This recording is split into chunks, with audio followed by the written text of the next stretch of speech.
When incest generates fatal syndromes, the consequences transcend generations and devastate whole families.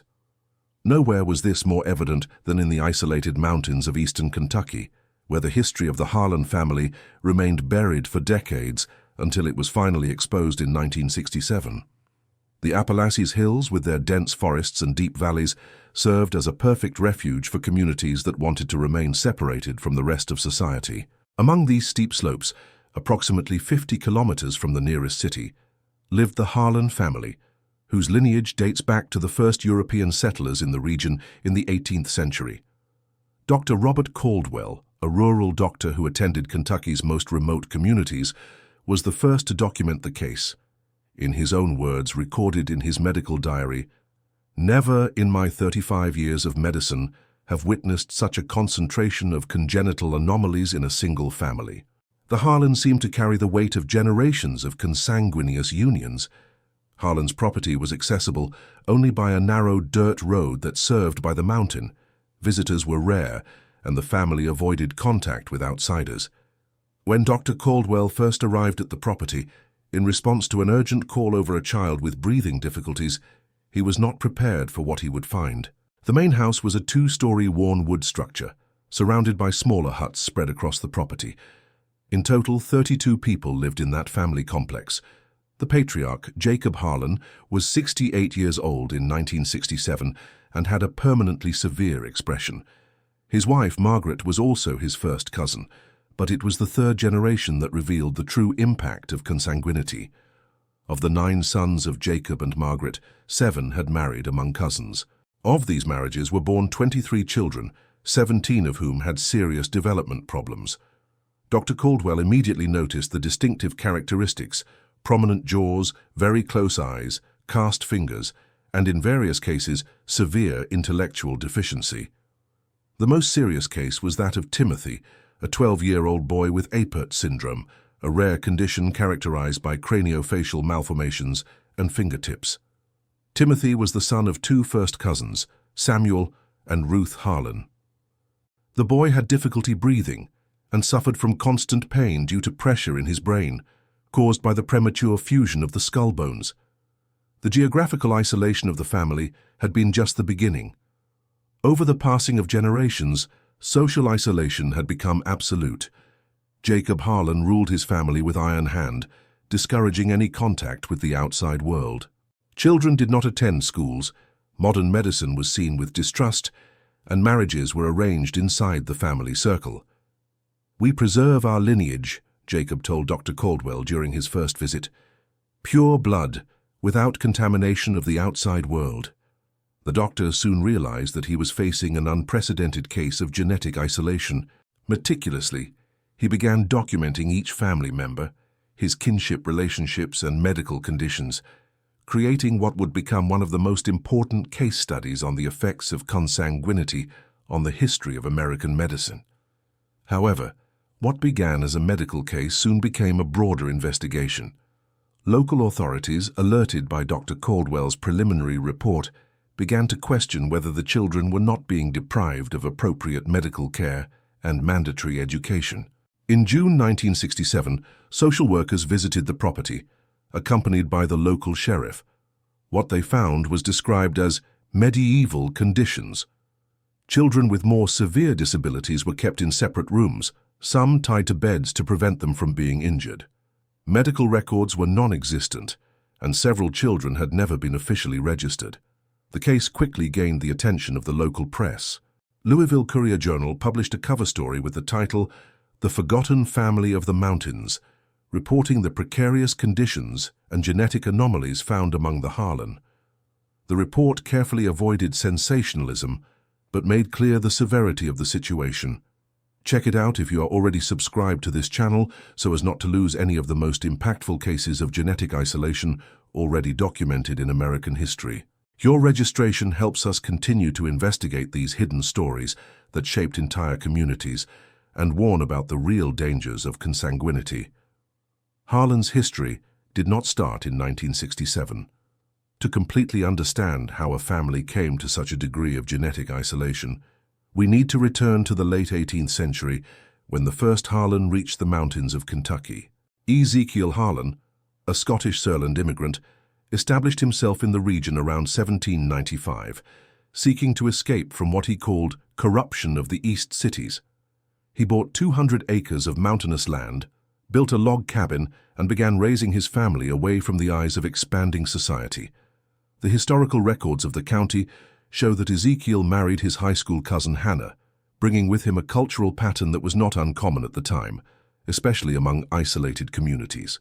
In 18th century rural and isolated communities and early 19th century, marriage between cousins was not only accepted, but often encouraged as a way of maintaining properties within families. Local historian Martin Thornbury, who extensively studied the isolated communities of the Appalachians, explains, "These first colonizing families faced a very different reality from ours. Geographic insulation meant a limited group of potential marriage partners, and often prevailed economic considerations that were completely unknown." The American Civil War, 1861–1865, further deepened the isolation of the Harlan. While Kentucky officially remained in the Union, the region was deeply divided. The Harlan, with their distrust of government authorities, withdrew even more inside the mountains during this turbulent period. It is during this time that the diaries of Josiah Harlan, great-grandson of Ezekiel, offer a rare view of the family mindset. In an entrance dated 1863, he wrote, "The world outside is shattering in war and madness. Here in the mountains, we preserve our way of life, our lineage, our traditions. We are the last guardians of the true American spirit." This rhetoric of purity and preservation became central to the Harlan identity. With each generation, isolation was not only geographical but ideological. Children were taught early on that the outside world was corrupt and dangerous, and that family survival depended on their union, literally. The 1880 census records 18 Harlans living on the original property, now expanded to 320 acres. Of these, 15 had the surname Harlan, suggesting that marriages within the family were already common. The census also notes that 3 children were listed as disabled, although without specifying the nature of the conditions. The turn of the century brought dramatic changes to rural America, but little impacted the Harlan. While roads, phones, and eventually electricity reached increasingly remote communities, the family deliberately remained on the sidelines of these advances. A report by the 1948 Kentucky Electric Company mentions that the Harlan refused the installation of electric lines on their property, preferring to continue with kerosene lamps. This technological isolation reinforced social isolation. Without radios or newspapers, the family remained disconnected from world events. The Great Depression, the 2 World Wars, all these transformative historical events barely touched the closed universe of the Harlan. It was during the 1930s that Jacob Harlan, the patriarch Dr. Caldwell would find decades later, took the lead of the family. Under his direction, the rules of marriage within the family became even more rigid. Local church documents show that he formally removed his family from the Baptist congregation in 1935, after a sermon where the local pastor spoke against marriages among close relatives. Jacob developed his own religious interpretation based on selective readings of the Bible and family traditions. This homemade religion emphasized the purity of the lineage and saw the Harlan as a chosen people, designed to preserve values that the rest of the world had abandoned. The family's isolation was so complete that during the polio vaccination campaign in the 1950s, health officials did not even know the existence of many of the Harlan children. Only years later, when the records were examined after the 1967 intervention, it was found that at least 2 children in the family had died of polio, a disease easily preventable by the Salk vaccine, available since 1955. As we advance to the 1960s, we can see how generations of isolation created the perfect conditions for a dangerous genetic concentration. Isolation was no longer just a cultural or geographical choice, but it had been inscribed in the Harlan family's own DNA. When Dr. Robert Caldwell began to systematically document the medical conditions of Harlan family members in 1967, he was unknowingly contributing to an emerging field of medicine, population genetics. Its meticulous records, preserved today at the University of Kentucky, offer one of the most complete case studies on effect the biological of prolonged consanguinity. What we observed in the Harland family is not simply an isolated case of marriage between cousins, but the cumulative result of generations of consanguinity, explained Dr. Eleanor Simmons, a geneticist at Johns Hopkins University who studied the case in the 1970s. It's like watching centuries of compressed genetic evolution in just a few generations. To understand what happened to the Harlan, we need to examine the foundations of genetics. Each person carries 2 copies of each gene, one inherited from his mother and one of his father. Many defective genes are recessive. Their effects only manifest themselves when a person inherits 2 copies of the defective gene, one of each parent. In genetically diverse populations, the probability of 2 partners carrying the same defective recessive gene is relatively low. But when close relatives have children, this probability increases dramatically as they share a significant percentage of their genetic material. First-degree cousins share approximately 12.5% of their genes. When they get married, the probability of their children inheriting 2 copies of the same defective recessive gene is much larger than in the general population. When this pattern repeats for generations, as in the case of Harlan, the result is an increasing concentration of deleterious recessive genes. Among the children, Harlan, Dr. Caldwell, documented an impressive variety of rare genetic conditions. In addition to Timothy's Apert syndrome, there were cases of polydactyly, extra fingers in hands or feet, in 6 children, syndactylia, fusion of fingers, in 4 children, pigmentosa, retinite, a degenerative retinal disease that leads to blindness, in 3 teenagers, slit palatal in 5 children, varying degrees of intellectual disability in 14 children. Particularly remarkable was the case of the identical twins, James and John Harlan, born in 1955.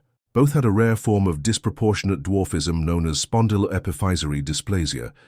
This condition, characterized by short trunk and limbs and problems in the spine, is caused by mutations in the COL2A1 gene, which encodes type 2 collagen, an essential protein for bone and cartilaginous development.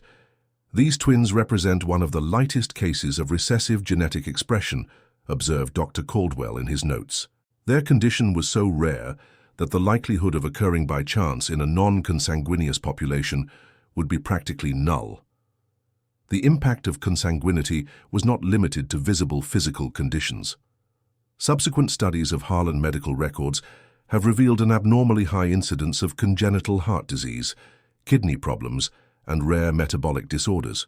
The average life expectancy in the family was significantly lower than the national average, only 47 years for men and 51 for women, at a time when American life expectancy was already exceeding 70 years.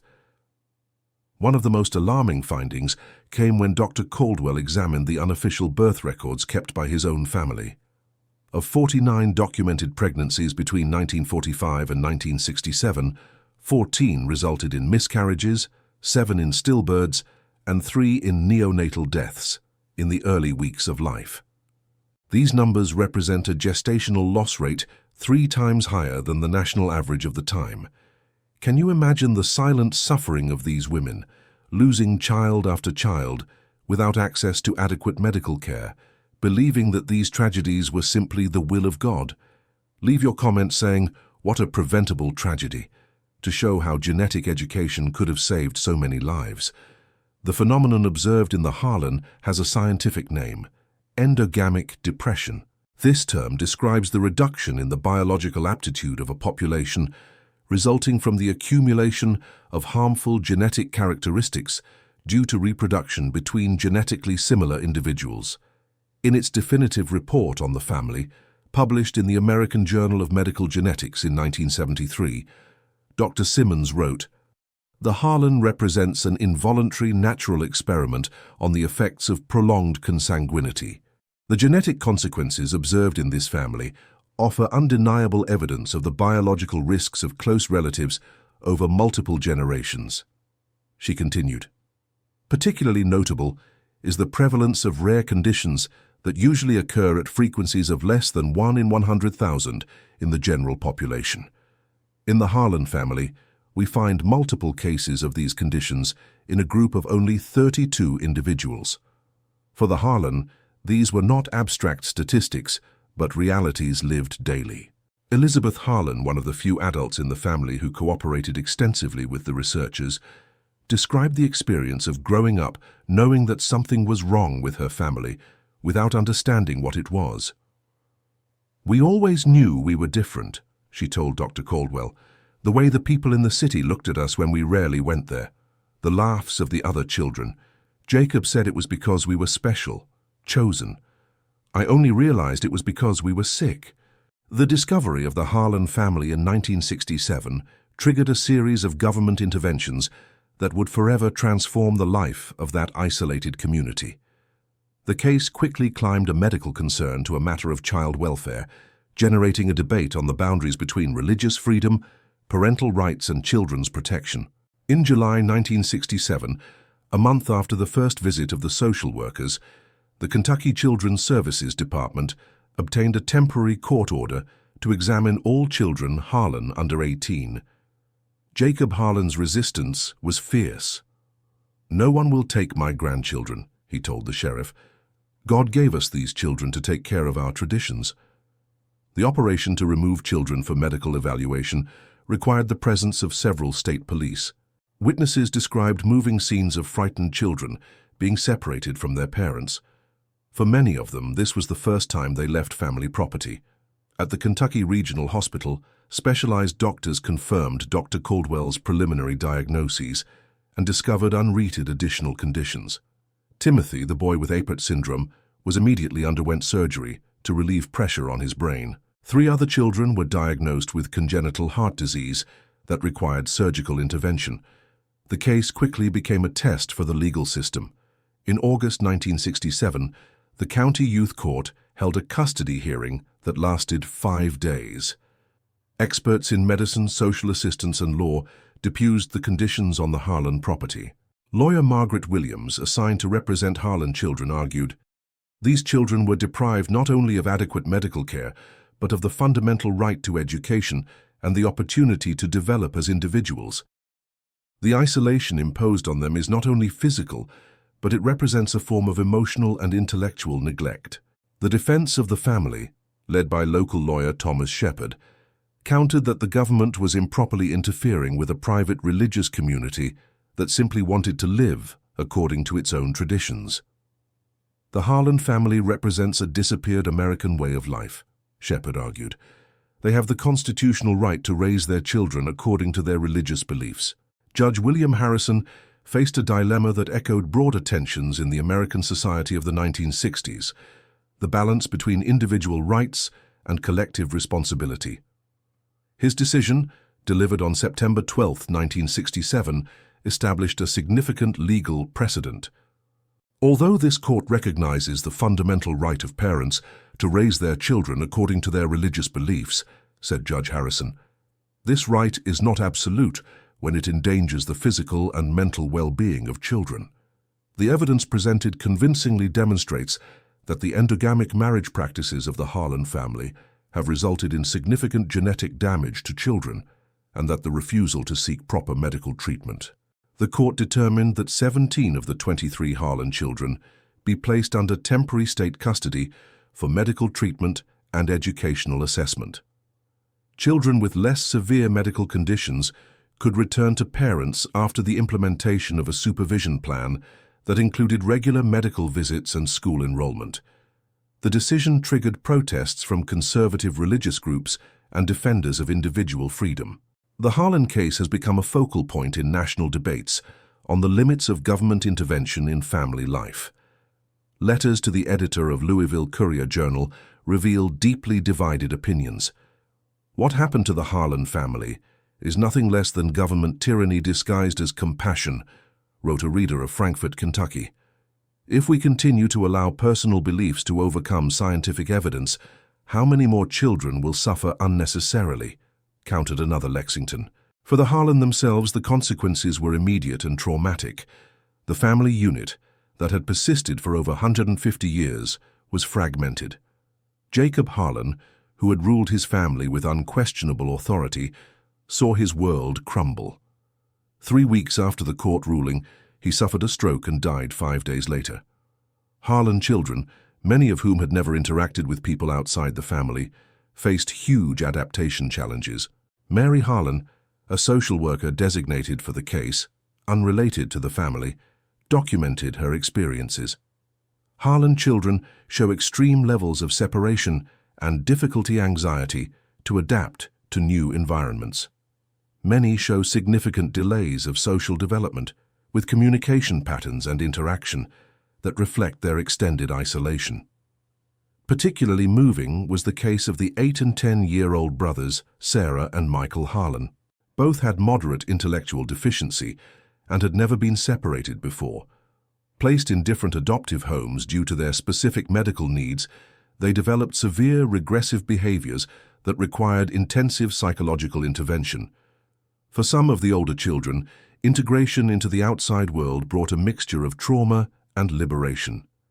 Elizabeth Harlan, then 16, wrote in a diary that was later included in the case records, "Everything is scary and strange. The lights are very bright. People talk very fast. But for the first time I'm learning things that Jacob would never allow us to know. Yesterday, a nurse explained to me why so many babies in our family are born sick or die. It's not God's punishment." Almost 6 decades after the Harlan family discovery, his case continues to influence medicine, law, and social ethics. The legacy of this family, isolated from the Kentucky mountains, extends far beyond their individual circumstances, offering valuable lessons to contemporary society. Of Jacob Harlan's 23 sons and grandchildren who lived on the property in 1967, we can now trace remarkably diverse life trajectories. Timothy, the Appert syndrome boy, whose condition initially attracted the attention of Dr. Caldwell, surgery, and received continuous treatment. Although he never completely overcome his physical and cognitive limitations, he lived until he was 47, far beyond what would have been possible without medical intervention. He died in 2002 due to cardiac complications related to his condition. The twins, James and John Harlan, with disproportionate dwarfism, followed surprisingly different ways. John, adopted by a Louisville family with resources for specialized treatments, received adapted education and eventually graduated in high school. He worked as an accountant for many years and became a defender of the rights of people with disabilities. James, who remained closer to the original community, had less access to educational treatments and opportunities, illustrating how the environment can profoundly influence development, even when genetics impose significant challenges. Sarah Harlan, one of the younger children at the time of the intervention, perhaps represents the most inspiring story.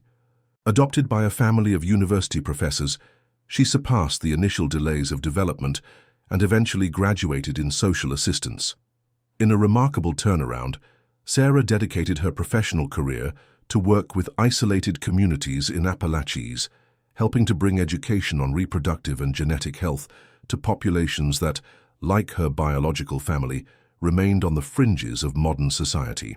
"I carry the Harlan not only in my DNA but in my life mission," Sarah stated in a rare interview granted in 2005 to a documentary about the case. "Every community that I help connect with medical and educational resources represents a family like mine that can be spared unnecessary suffering." From a medical point of view, the Harlan case has generated significant advances in understanding recessive genetic diseases. The family's extensive genetic mapping, which began in the 1970s and continued with more advanced technologies in the following decades, helped researchers identify specific genes associated with various rare conditions. Dr. Jennifer Lowe, a geneticist at Kentucky University Center, explains, "Meticulous records kept on the Harlan family have allowed us to track the inheritance of specific genetic mutations through multiple generations. This type of longitudinal study is extremely rare and valuable, offering insights that simply could not be obtained in another way." In 1989, researchers using preserved family DNA samples identified a specific mutation in the FGFR2 gene responsible for Timothy Appert syndrome. This discovery later contributed to better prenatal diagnostic methods and early interventions for children born with this condition. In the legal field, the Harlan versus case. Kentucky State has established important precedents on the limits of family autonomy, when in conflict with child well-being, cited in more than 40 subsequent cases, involves, in isolation, religious communities. Judge Harrison's decision continues to influence the legal balance between religious freedom and child protection.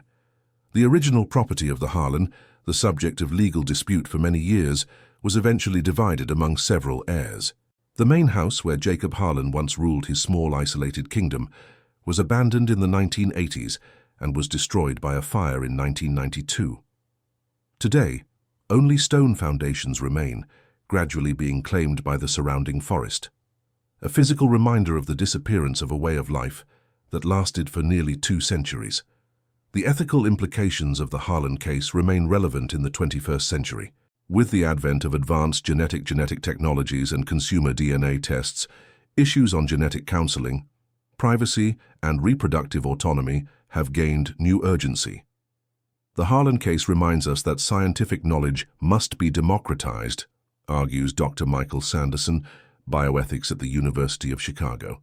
When vital information on genetic health remains concentrated only among the privileged and educated, we perpetuate a system where some communities remain vulnerable to harmful standards that could be avoided. Perhaps the most moving aspect of the Harlan legacy is how it illuminates the tension between tradition and progress, between cultural preservation and individual well-being.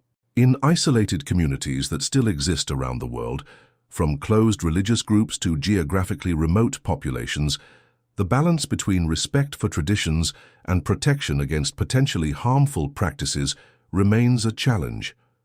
Harlan's history is not simply about the biological dangers of consanguinity, but about how isolation, geographical, educational, and ideological, can create cycles of suffering that transcend generations. At the same time, it is a history about human resilience and the ability to adapt even after generations of isolation.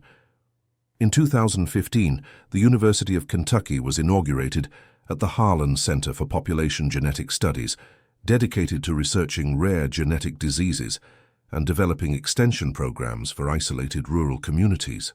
Partially funded by an anonymous donation, it is believed that the benefactor is one of the descendants of the family who wants to transform the legacy of suffering into a resource for prevention and education. If you watched so far, it is because you like this story. Leave a comment saying, "I watched here," so I can meet you and know who really likes the stories here on the channel. Check it out if it is already subscribed to this channel, so as not to lose any of the most impactful cases that reveal the hidden consequences of social and genetic isolation. Each inscription helps us continue bringing these important stories that educate and warn about the real dangers that can hide in isolated communities. Don't forget to leave your like and share this video with whom you think would also be interested in this impressive story of American medicine.